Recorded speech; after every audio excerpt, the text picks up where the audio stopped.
सादर प्रणाम श्रोतागणों।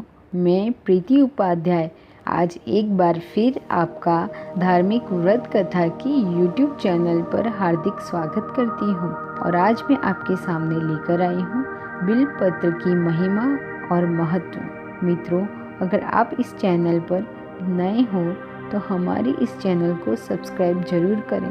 मैं वादा करती हूँ कि यह वीडियो आपके लिए बहुत ही उपयोगी सिद्ध होगा, तो कृपया कर मेरे इस वीडियो को लाइक व शेयर करें। पूरी जानकारी प्राप्त करने के लिए वीडियो को अंत तक जरूर देखें, ताकि आप यहाँ से अधूरा ज्ञान लेकर ना जाएं। अगर आपको मेरी यह वीडियो पसंद आए तो कमेंट बॉक्स में राधे राधे लिखकर मुझे प्रेरित अवश्य करें। अब मैं आपको बताने जा रही हूँ बिल्वपत्र की महिमा, तो ध्यान से सुनें। हम सभी जानते हैं कि बिल्वपत्र भगवान भोलेनाथ को अत्यंत प्रिय है, इसलिए श्रावण मास में शिवलिंग पर बिल्वपत्र चढ़ाए जाते हैं। जिसकी जैसी श्रद्धा वह उतने ही बिल्वपत्र चढ़ा सकता है।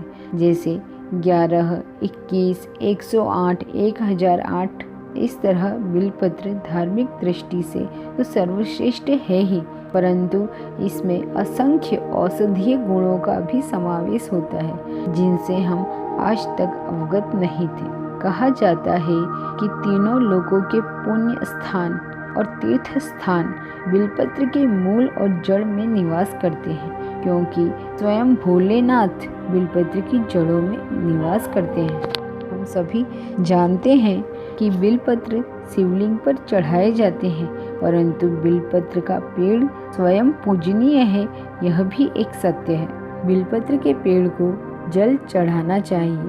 बिल्वपत्र के पेड़ की पूजा भी करनी चाहिए, क्योंकि स्वयं भगवान भोलेनाथ इसमें वास करते हैं। कहा जाता है कि बिल्वपत्र चढ़ाने व बिल्वपत्र के वृक्ष की पूजा करने मात्र से इंसान 7 जन्मों के पाप से मुक्त हो जाता है। उसके घर माता लक्ष्मी का वास होता है। जो लोग अपने घर के आंगन में बिल्व वृक्ष का रोपण करते हैं, उनके घर से सारे वास्तु दोष समाप्त हो जाते हैं। उनके यहाँ धन धान्य की कोई कमी नहीं रहती, अकाल मृत्यु का भय नहीं रहता, रोग बीमारियाँ उनसे कोसों दूर रहते हैं। और सबसे महत्वपूर्ण बात, शिवलिंग पर बिल्वपत्र चढ़ाना चाहिए। परंतु क्या आप जानते हैं कि बिल्वपत्र किस तरह से चढ़ाना चाहिए? तो मैं आपको बताती हूँ कि बिल्वपत्र किस तरह से चढ़ाया जाना चाहिए। जिस तरह भांग से नशा चढ़ता है, उसी तरह भोलेनाथ को श्री राम के नाम से नशा चढ़ता है, क्योंकि भोलेनाथ श्री राम के अनन्य भक्त थे और श्री राम भोलेनाथ के इष्ट देव हैं।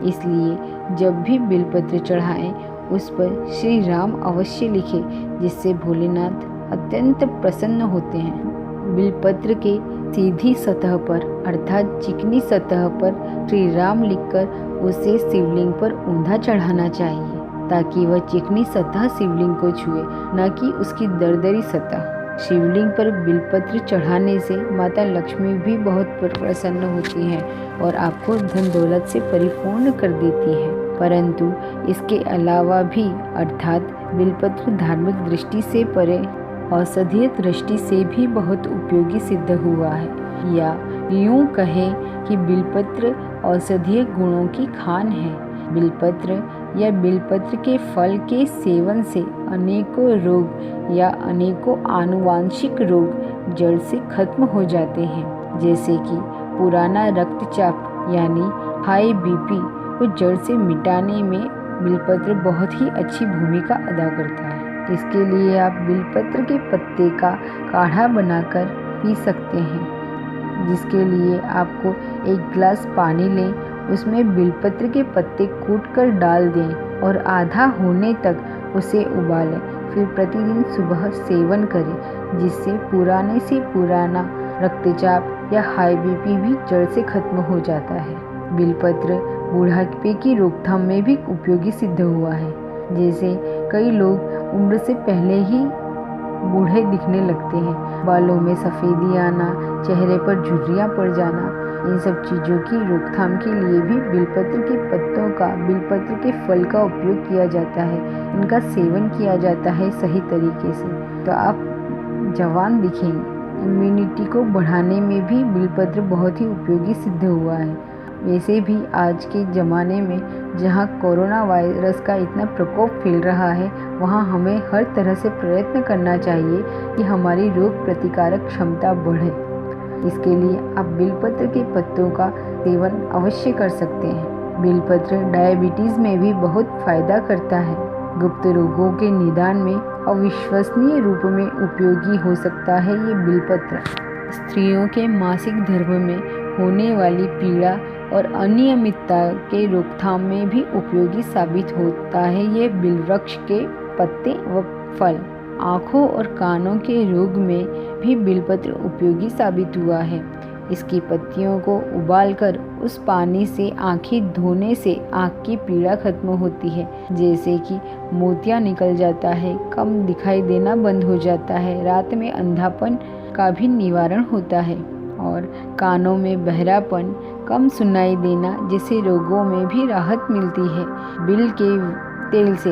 उसके लिए बिल के पत्तों को गौमूत्र में उबालकर उसमें तिल या सरसों का तेल डालकर बिल तेल बनाया जाता है और इसे कान में डालने से कान का बहरापन, ओछा सुनाई देना खत्म हो जाता है। पेट से जुड़ी सभी बीमारियों में भी बिल वृक्ष बहुत ही उपयोगी सिद्ध हुआ है। इससे पाचन शक्ति बढ़ती है, कब्ज, एसिडिटी जड़ से खत्म होती है। स्त्रियों को श्वेत पानी आने की समस्या है तो वह भी बिलपत्र को शहद के साथ लेने से मिट सकती है।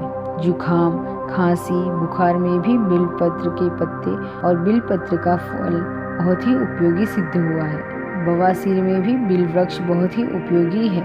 अर्थात अब आप सब समझ गए होंगे कि भगवान शिव को बिलपत्र इतने पसंद क्यों हैं और क्यों हम उन्हें अर्पित करते हैं, क्योंकि यह सर्वश्रेष्ठ है और सर्वश्रेष्ठ भगवान भोलेनाथ को हम सर्वश्रेष्ठ बिलपत्र ही अर्पण कर सकते हैं। अब भगवान पर चढ़ाए गए बिलपत्र वेस्ट ना करें और उन्हें प्रसाद के रूप में बांटें और स्वयं भी लें तथा उसका औषधि के रूप में उपयोग करें और निरोगी रहें। आप तो जानते होंगे कि श्रावण सोमवार के दिन श्रद्धालु 1000 टन बिलपत्र शिवलिंग पर चढ़ा देते हैं। अब से इन्हें वेस्ट ना करें, जागरूकता फैलाएं, स्वयं भी उपयोग करें व दूसरे को भी उपयोग करने की सलाह दें। इस प्रकार यह बिलपत्र बहुत ही उपयोगी है, औषधीय रूप में भी और धार्मिक दृष्टि से भी।